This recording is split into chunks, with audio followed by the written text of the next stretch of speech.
જય માં શીતળા જે મેસેજ ફોરવર્ડ થયેલો હતો અને એમાં મારા તરફથી માં શીતળાના મંદિરની જે કેમ લેટ થઈ રહ્યું છે એની માગણી હતી। તો ભુવાજી જોડે અમારા ટોટલી વાતચીત થઈ ગઈ।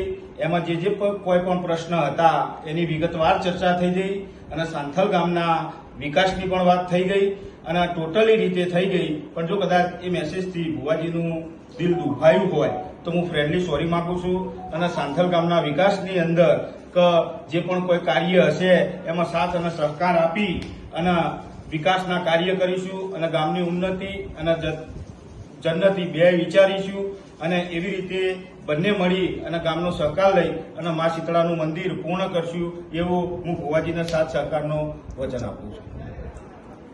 जय दीपोमा जय माताजी मारा वाला चाहको मित्रों जय शीतळामा हर महादेव मित्रों हमारा उपेशभाई पटेल અને હું છું ગમન સાંથલ જે અમારો 4-5 દિવસ પહેલા ટૂંક સમય પહેલા જે મારો વિડીયો અને ભાઈનું જે પોસ્ટર હતું અને જે મેસેજ ફરતો કર્યો હતો એનું સમાધાન થઈ ગયું ઝઘડાનું।